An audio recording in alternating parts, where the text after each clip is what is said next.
그래도 3억대로 이제 세종시에 있는 아파트를 소유할 수 있다고 하면 현재는 꽤 괜찮은 가격대까지 진입을 했다라고 생각이 됩니다.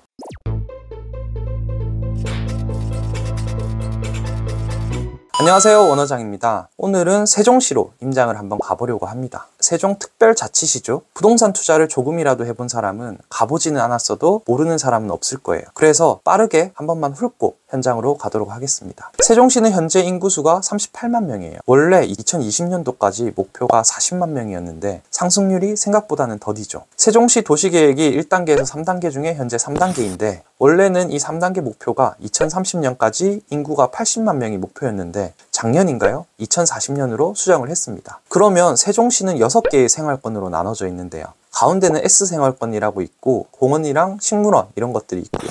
1생활권부터 6생활권까지 단식의 방향으로 돌아갑니다. 현재 4-2 빼고는 4생활권까지 거의 마무리가 됐고요. 6생활권부터는 땅을 파고 있고 5생활권도 내년쯤이면 분양 계획이 있는 것 같습니다. 대충 지도로 보면 60%에서 70% 정도 완성이 된 것 같죠? 1생활권에 있는 아파트들이 대략 2014년쯤 준공이 되었으니까 이제 한 10년이 되어 가는 것 같아요. 보통 신도시가 정착하는데 10년에서 15년 정도 걸리니까 위쪽은 인프라들이 정리가 된 것 같고요. 상가는 좀 제외하고요. 그리고 세종시에는 학군이 좋은 데가 어디냐고 하면 국제고를 가장 많이 보내는 양지중학교가 있어요. 그래서 학군을 좋아하시는 분들은 거기 있는 9단지나 14단지를 선호를 하고요. 그리고 학원가로 가장 유명한 곳이 세롬동에 있는 항아리 상권입니다. 앱으로 한번 보니까 100개가 조금 안 되는 것 같은데 지방의 교육으로 유명한 곳이 이제 수성구나 대전 둔산동에 비하면 아직은 부족하죠. 세종 사는 지인 중에는 애들을 대전 둔산동으로 보내는 지인들도 있더라고요. 그리고 세종에는 아직 지하철이라는 게 없어서 역세권이라는 단어는 없고 BRT가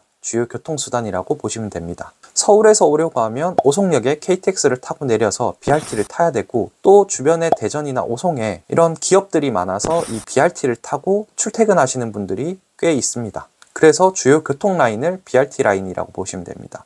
6개가 있죠. B0부터 B1, B2, B3, B4, B5 이거를 합쳐서 보면 정부청사 앞에 4개 그리고 시청 앞에도 4개 노선이 지나가네요. 자, 이렇게 정리를 하고 오늘 임장 가볼 곳은 시청 앞에 있는 호려울마을 1단지입니다. 세종에 경매 물건이 최근 많이 나오고 있고 가격도 많이 저렴해져 있는 상태인데 그 중에서도 3억 초반대 입찰할 수 있는 물건이 나왔는데요. 세종이 작년부터 분양이 거의 없었어요. 그래서 24년, 25년에는 입주 물량이 대폭 줄어드니까 참고를 하시면 될 것 같고요. 그러면 호려울마을 1단지로 한번 가보도록 하겠습니다.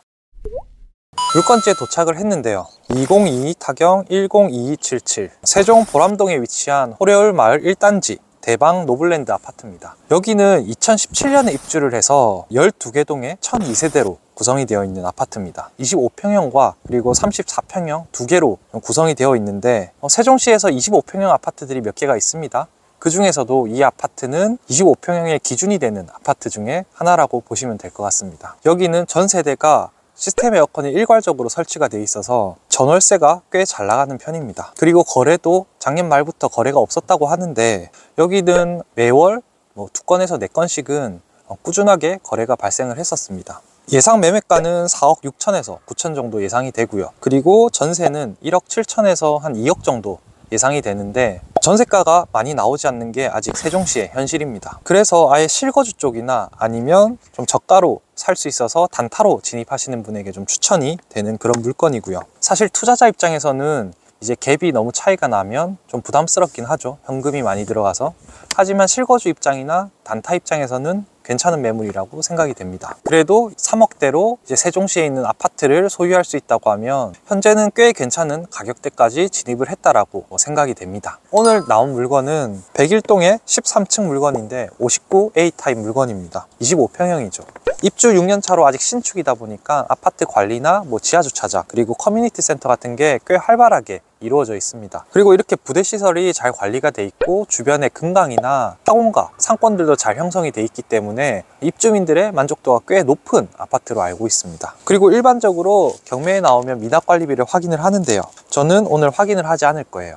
사실 확인을 할 필요가 없습니다. 선순위 임차인이 거의 전액을 배당받아가는 걸로 예상이 되기 때문에 그러면 이 임차인이 배당을 받으려면 낙찰자에게 명도 확인서와 인감도장을 받아야 하거든요. 그러면 관리비까지 다 정리가 되겠죠. 사실 전세 세입자가 관리비를 안 내면 보증금에서 꽈거나 관리비를 완납을 해야지 보증금을 돌려주잖아요. 사실 이것도 동일하게 생각을 하시면 됩니다. 다시 돌아와서 권리 분석을 보면 꽤 심플합니다. 이제 경매지상의 등기부를 보면요, 근저당 말고는 없습니다. 인수할 임차인이 있다고 하지만 1억 8천이죠. 그리고 전입이나 확정, 배당이 다 잘 돼 있기 때문에 이 임차인은 돈을 받아가는 데는 문제가 없습니다. 그런데 여기에 하나 체크는 하셔야 할 게 있어요. 경매지에는 근저당 말고는 안 보이죠? 그런데 번 송달 내역을 보면 6월 9일에 교부권자가 있습니다. 아마도 세금이겠죠? 이 세금도 배당 요구 종기일 내에 교부 청구를 했기 때문에 순위에 따라서는 배당이 될 수 있습니다. 이 부분 참고하셔야 되고, 그리고 1금융권에서 만약에 대출을 해줬다고 하면 사실 그전에는 없었을 거예요. 세금 관련된 사항은 이전에 미납 오해 영상이 있으니까 참고를 하시면 될 것 같습니다. 이제 세종시 아파트 특징은 여기가 계획도시라서 그런지 공원 거리도 꽤 넓고요. 그리고 정원들도 아주 잘 돼 있습니다. 대부분의 아파트들이 여기 정원처럼 아주 잘 돼 있거든요. 그리고 여기는 이제 도보 100m만 걸어가면 여울초등학교가 바로 앞에 위치를 하고 있고요. 그리고 또 400m만 더 가면 수변공원이 있기 때문에 산책하기도 좋아요. 그리고 바로 앞쪽에는 또 시청 상권이 형성이 돼 있어서 학원가나 그런 것들도 잘 돼 있거든요. 그래서 여러모로 여기는 편리한 위치에 입지를 하고 있습니다. 그리고 조금만 더 나가면 BRT 라인도 같이 있죠. 이제 그래서 자전거를 타거나 뭐 산책을 하기도 좋고 쇼핑을 하기도 좋은 위치에 있기 때문에 잘 판단을 하셔서 입찰을 하시면 될 것 같습니다. 오늘도 시청해 주셔서 감사합니다.